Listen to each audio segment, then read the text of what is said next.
Hey, what's up? What's up? What's up? What's up? Good morning, good people. It's your girl KB. You know what I do, and you know why I do it. It is Monday morning.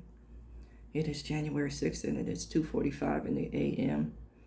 Now we're back into the thick of things. All the hoopla from the holidays is over, and we're back into the day to day. And that's what I'm going to talk about today. The day to day. I've noticed on the internet, more specifically TikTok. First TikTok, man, we got what, 14 more days? Something like that. No, 13 more days uh, before we see if it's a thing of the past.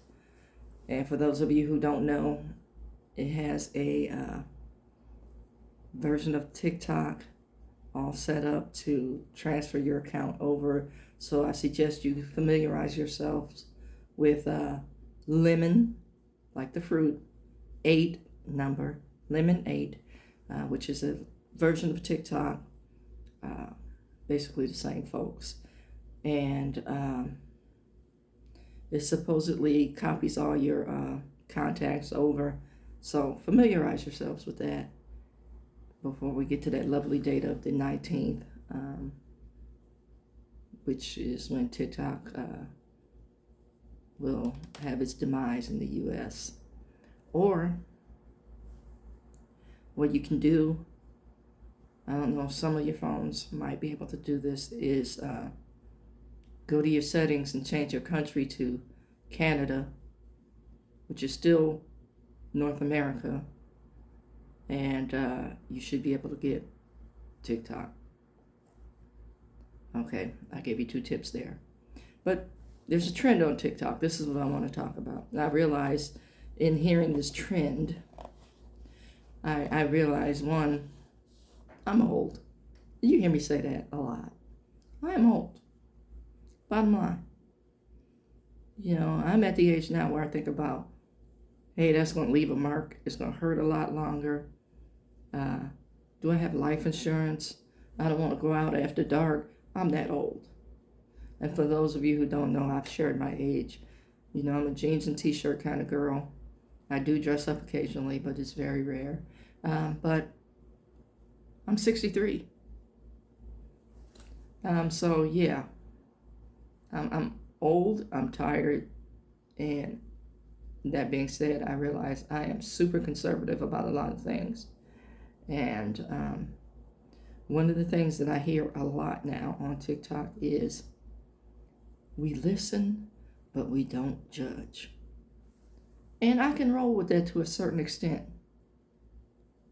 Hey, we listen and we don't judge. I get that. I'm cool with that.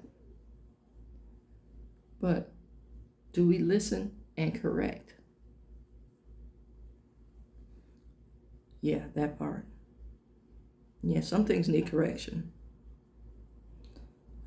One of the things that has really bothered me, and I notice it's rapidly increasing in commonality, for lack of a better phrase.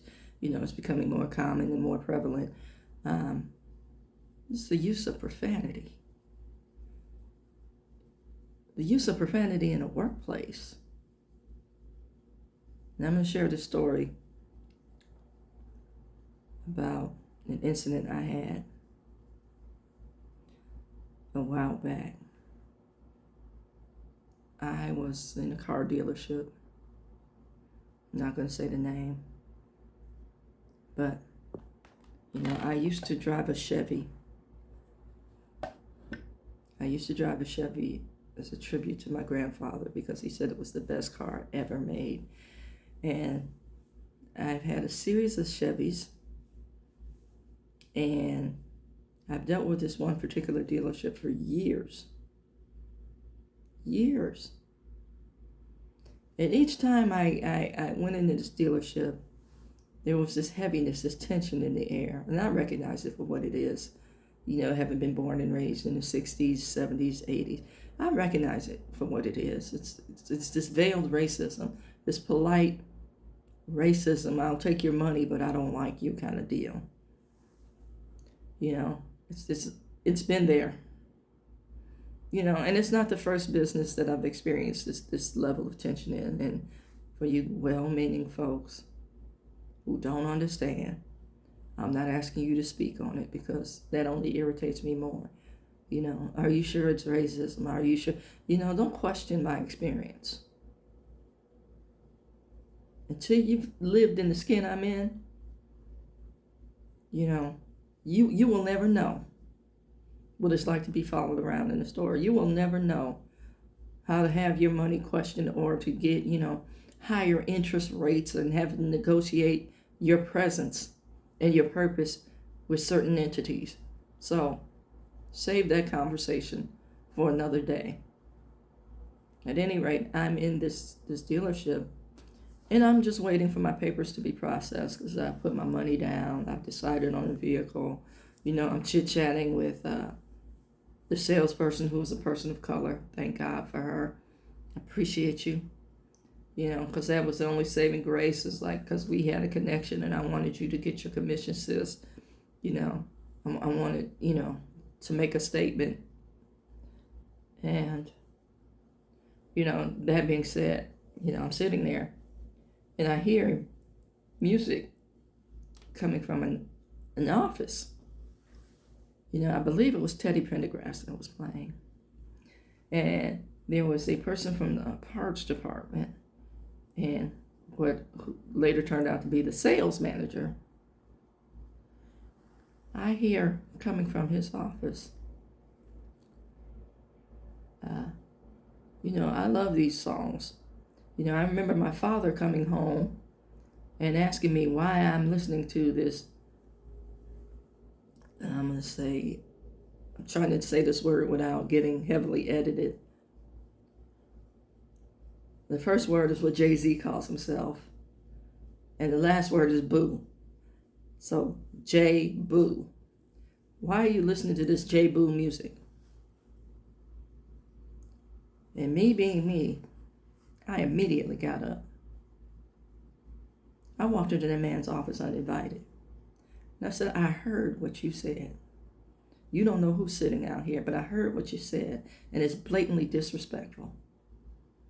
You don't know who's sitting on the other side of this wall, and you decided to have this kind of conversation in a workplace. So then I left the office, and I demanded to see the manager.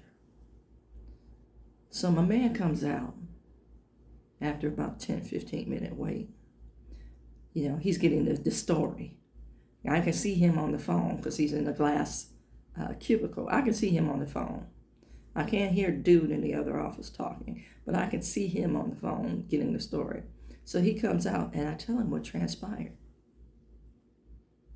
His response to me was, well, I've known him for years and he doesn't have a racist bone in his body.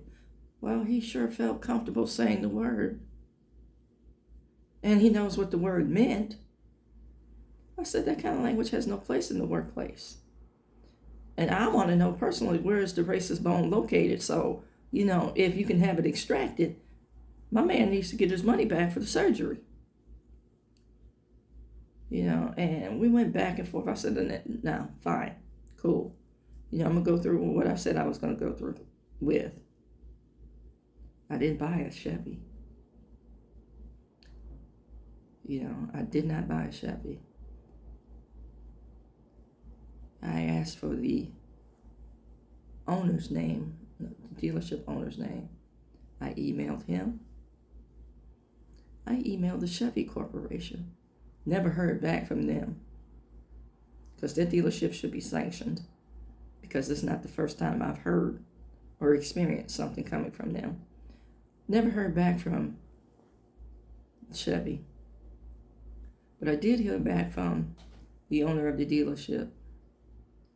And when I went in to pick up my car after having it, detailed and inspected and all that good stuff, my man was gone. And he'd been off work for a few days. So I'm guessing they sanctioned him. But at the same time, it soured me on the Chevy experience. If I get a Chevy, if I return to Chevrolet, because I didn't like the response I got from the corporation. If I return to Chevrolet, it will be through a different GM dealership. I want no dealings with the Chevy Corporation other than, again, driving this particular brand of car as a tribute to my grandfather. And even that experience now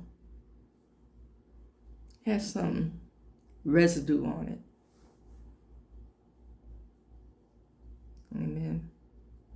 And I want to say that I've driven a Chevy for a goodly number of years. I had a Geostorm.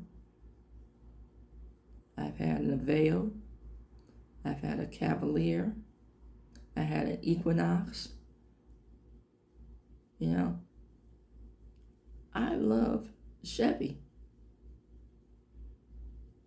But it's clear that DEI is necessary. Unfortunately, some people tend to think that it's showing favoritism. No, it's acknowledging that other people, other than Caucasian folks, live in this world. It's necessary to teach that. And this feigned politeness, keep that. Don't be condescending. If you have to be condescending, just leave me alone. You have to tolerate me, just leave me alone.